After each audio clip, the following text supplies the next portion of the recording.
In Canada, nature is not a place you visit on vacation. It is a constant, active presence in everyday life. It is the black bear that wanders through a suburban backyard, the flock of Canada geese that stops traffic as they cross the road, the northern lights that dance in the sky above a northern town. This proximity to the wild shapes the national consciousness. It fosters a deep respect for the environment, but also a healthy awareness of its power. People learn to live with wildlife, to secure their garbage cans against raccoons, and to know what to do if they encounter a moose on a hiking trail. The same nature that provides breathtaking beauty can also be a source of immense danger. Every summer, the threat of wildfires forces evacuations and casts a smoky haze over cities thousands of kilometers away. Every winter brings the risk of blizzards that can shut down highways and isolate communities. In the spring, the melting snow can cause rivers to flood, threatening homes and farmland. This reality is simply accepted as a part of life. People are prepared. They have emergency kits in their cars. They listen to the weather forecasts with an expert ear, and they know that their well-being often depends on the readiness of their community and the kindness of their neighbors. It is a relationship built on respect and a healthy dose of caution.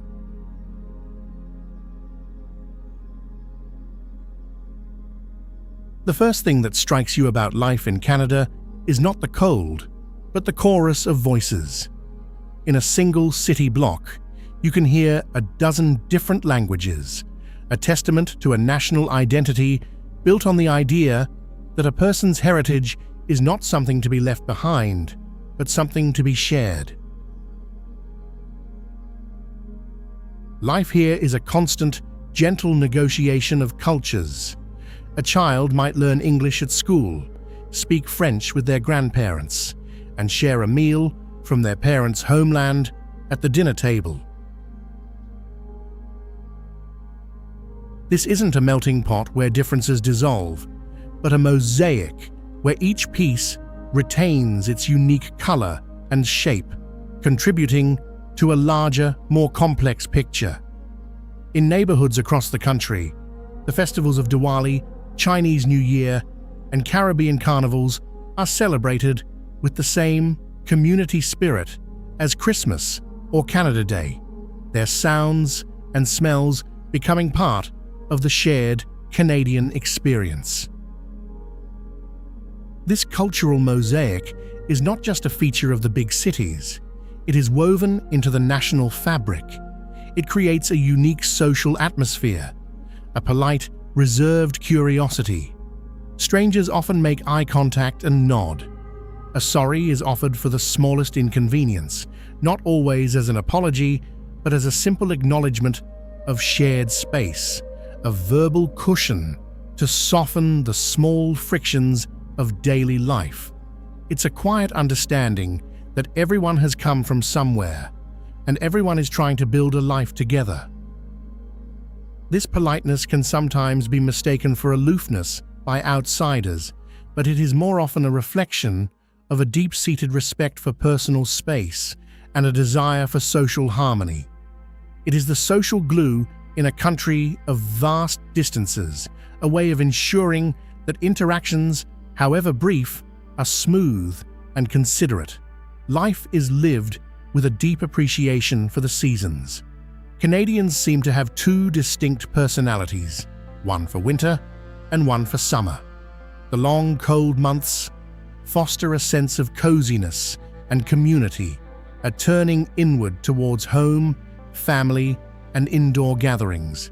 There is a collective sigh of resignation with the first heavy snowfall, but it is quickly followed by an acceptance and an adaptation. Life doesn't stop, it just changes. People learn to dress in layers, to plug in their cars at night, and to find beauty in the stark, frozen landscape. Winter is a time for reading, for slow-cooked meals, for evenings spent by the fire, and for the communal warmth of a crowded hockey arena. But the moment the snow melts and the first warm breeze arrives, there is a collective joyful explosion outdoors. It is a palpable nationwide release of pent-up energy. Patios that were buried in snow are suddenly filled with people soaking up the sun. Parks become social hubs, alive with picnics, sports, and the laughter of children. Every weekend becomes a precious opportunity to escape to a lake, a forest, or a mountain trail. This dual existence, this rhythm of hibernation and exuberance, shapes the entire year. It teaches patience, resilience, and the profound importance of seizing the light and warmth when it comes. It is a cycle that connects everyone, a shared experience that transcends culture and background, reminding them that they are all subject to the same powerful, natural clock. To understand the Canadian character, you must first understand the sheer, overwhelming scale of the land itself. This is the second largest country on Earth, a place of almost unimaginable emptiness. You can drive for an entire day across the prairies and see the landscape barely change, a vast sea of wheat and canola under a sky so enormous it feels like a dome. This immense space has a profound psychological effect. It fosters a spirit of independence and self-reliance, but also a deep awareness of one's own smallness in the face of nature. It explains the importance of community in small towns, where neighbors must rely on each other because the next town is 100 kilometers away. It also explains the quiet humility that often characterizes the people. It is difficult to be arrogant when you live at the edge of such a vast and powerful wilderness. The geography dictates the way of life with an unyielding hand. In British Columbia, the towering Rocky Mountains and the deep, cold Pacific Ocean create a culture centered on the outdoors. Life here is a constant negotiation with verticality and water. People's identities are tied to their activities. They are skiers, hikers, climbers, kayakers. The economy is a blend of ancient resource industries like forestry and a booming modern tech sector, creating a dynamic and sometimes tense relationship between development and preservation. On the other side of the country, on the Atlantic coast, in the small fishing villages of Nova Scotia or Newfoundland, life is tied to the rhythms of the tide and the fortunes of the fishing boats. The sea is a provider, a neighbor, and a constant, powerful presence that gives and takes in equal measure. The people here are known for their warmth, their resilience, and a unique musical and storytelling tradition, born from long winters and a life lived in close quarters. Their dialects carry the echoes of Irish and English ancestors, and their spirit is forged by generations of facing the unforgiving North Atlantic.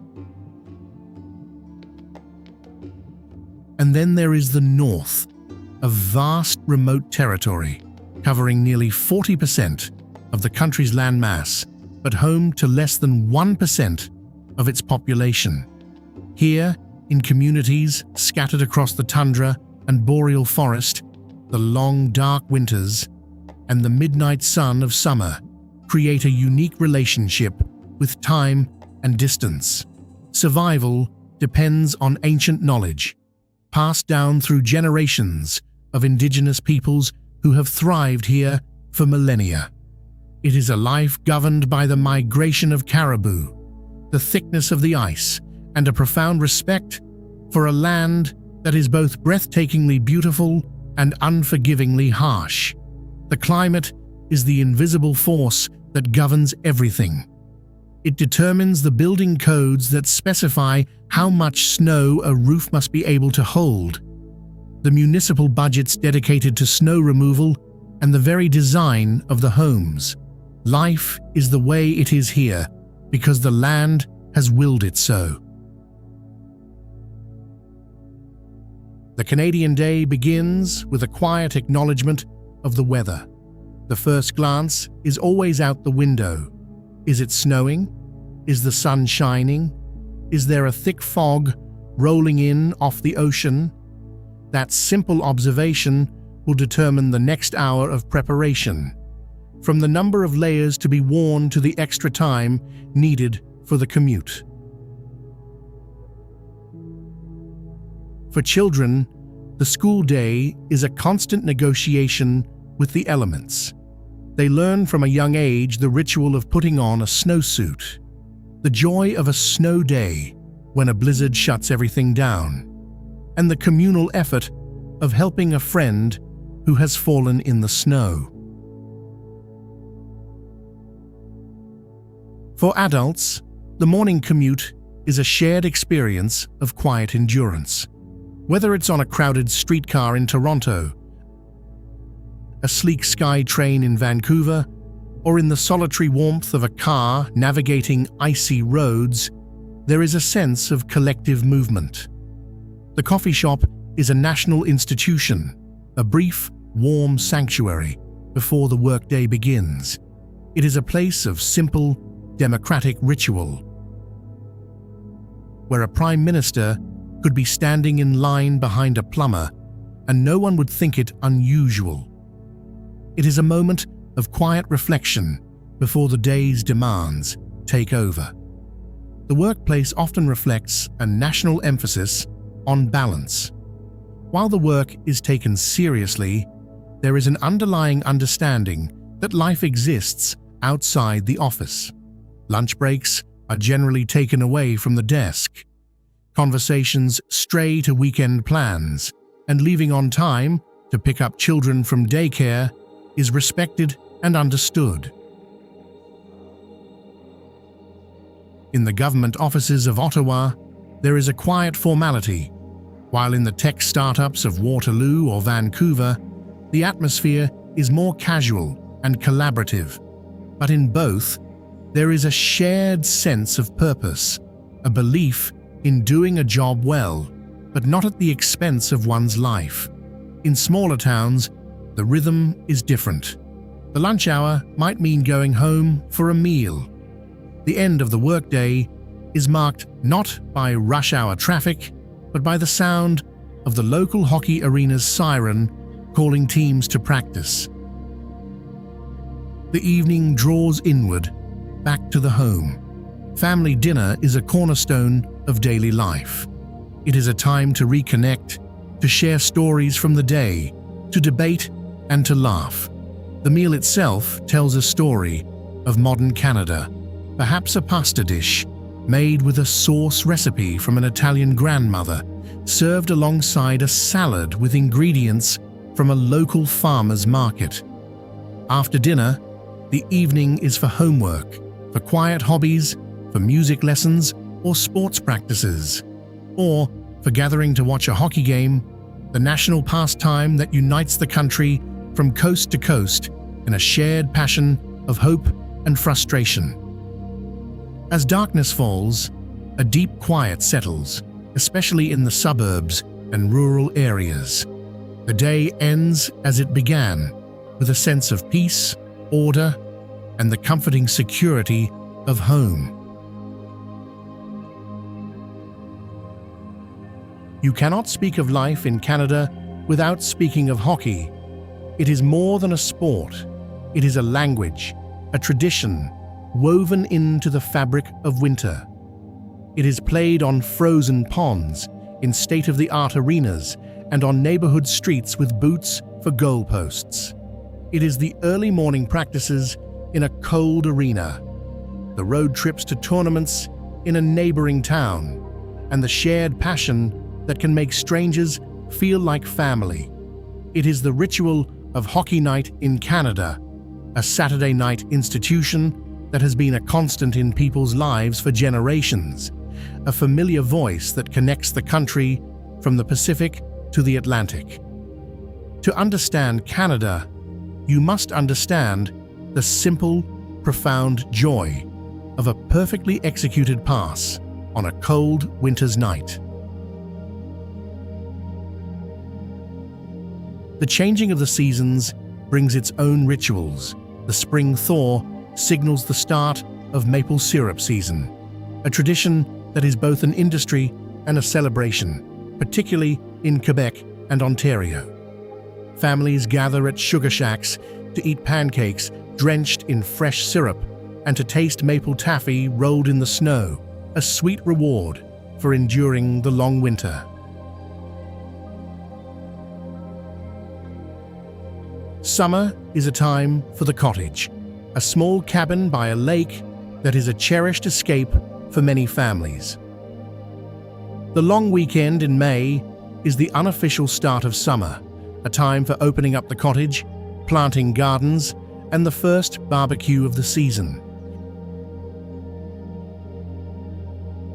And then there is Canada Day on July 1st, when the entire country is draped in red and white, a quiet, understated patriotism expressed through fireworks and community picnics. But the oldest traditions belong to the land's first peoples. Indigenous cultures, with their deep spiritual connection to the natural world, are a vital, living part of the Canadian identity. The rhythmic beat of the drum at a powwow, the intricate beauty of a totem pole, and the wisdom of an elder sharing stories are not relics of the past. They are vibrant expressions of resilient cultures. In recent years, there has been a growing movement across the country to acknowledge this history. Land acknowledgements are becoming common at the start of public events, a small but significant step in recognizing the deep history of the land. These are not traditions performed for tourists. They are the heartbeat of communities, a profound expression of survival, pride, and cultural revitalization.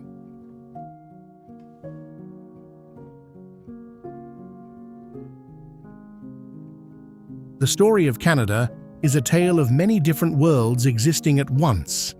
Life in a major city like Vancouver, Toronto, or Montreal is a life of density, diversity, and opportunity. The days are governed by the clock, by transit schedules, and by the endless hum of activity. Here you can find world-class restaurants, museums, and job opportunities in technology and finance. Each city has its own distinct character, Montreal with its blend of North American energy and European charm. Toronto with its vibrant, distinct neighborhoods that feel like small cities in themselves. And Vancouver with its stunning natural backdrop that is a constant presence in city life. But this comes at a cost: the high price of housing, the anonymity of a large population, and a feeling of being disconnected from the vast wilderness that defines the country.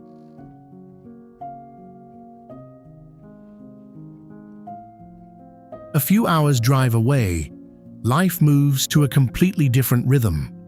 In a small prairie town, wealth is not measured in the stock market, but in the success of the harvest. Your identity is tied to your family name, and your neighbors are the same people you went to school with. The silence can be immense, broken only by the wind rustling through the wheat fields.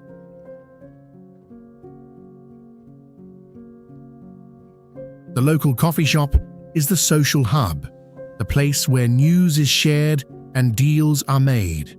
The community relies on volunteers for everything from the fire department to the local hockey team. There may be fewer job opportunities and amenities, but there is a powerful sense of community, a feeling that you are part of something, that people will be there for you when you need them. And then there is a life that few outsiders will ever experience. In the remote communities of the far north, life is a delicate balance between ancient tradition and modern reality. The cost of groceries flown in by plane is astronomical. A liter of milk can cost 3 times what it does in the south. The connection to the internet can be slow and unreliable, a fragile link to the outside world. But the connection to the land is absolute. People here can read the weather in the sky and the ice.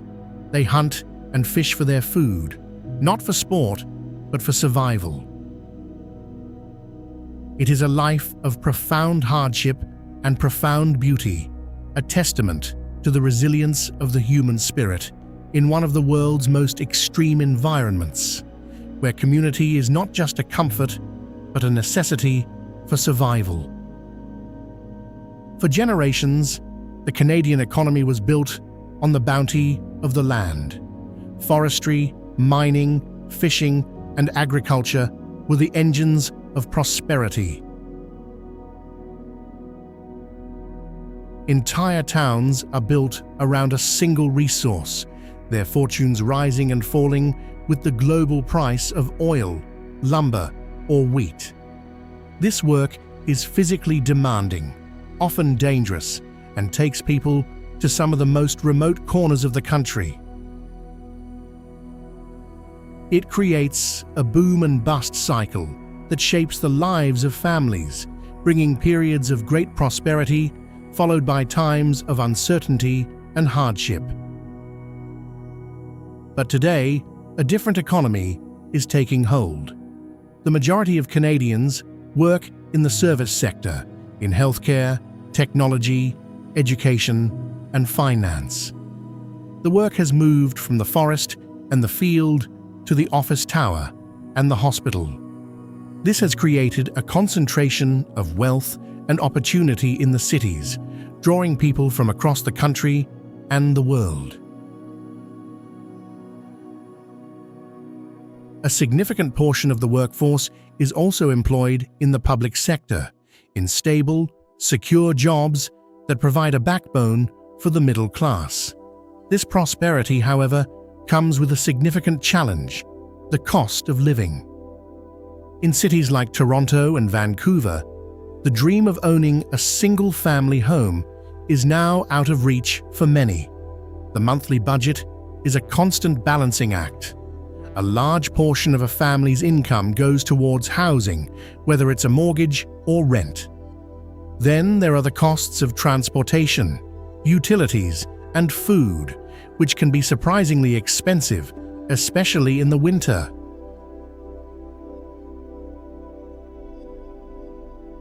Managing a household budget requires careful planning and often means both parents must work full-time. It is the central paradox of modern Canadian life, living in a country of wide open spaces while struggling to afford a small space of one's own. This pressure is reshaping the country, pushing families further into the suburbs in a search for affordability, creating longer commutes and new challenges for infrastructure.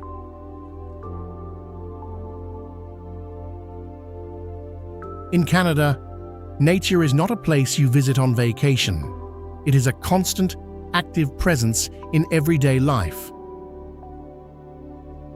It is the black bear that wanders through a suburban backyard, the flock of Canada geese that stops traffic as they cross the road, the northern lights that dance in the sky above a northern town. This proximity to the wild shapes the national consciousness. It fosters a deep respect for the environment, but also a healthy awareness of its power. People learn to live with wildlife, to secure their garbage cans against raccoons, and to know what to do if they encounter a moose on a hiking trail. The same nature that provides breathtaking beauty can also be a source of immense danger. Every summer, the threat of wildfires forces evacuations and casts a smoky haze over cities thousands of kilometers away. Every winter brings the risk of blizzards that can shut down highways and isolate communities. In the spring, the melting snow can cause rivers to flood, threatening homes and farmland. This reality is simply accepted as a part of life. People are prepared. They have emergency kits in their cars. They listen to the weather forecasts with an expert ear, and they know that their well-being often depends on the readiness of their community and the kindness of their neighbors. It is a relationship built on respect and a healthy dose of caution. Life in Canada is constantly changing. The country is growing, driven by immigration.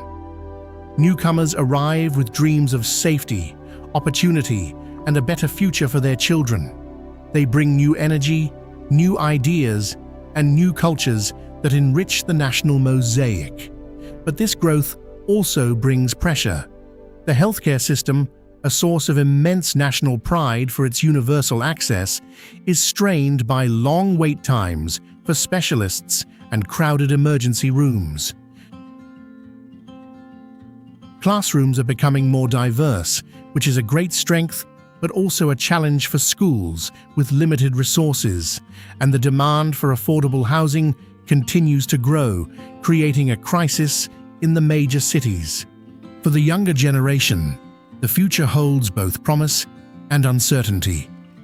They are the most educated generation in the nation's history, connected to the world in ways their parents could never have imagined. But they also face the challenges of a competitive job market, the burden of student debt, and the growing impacts of climate change.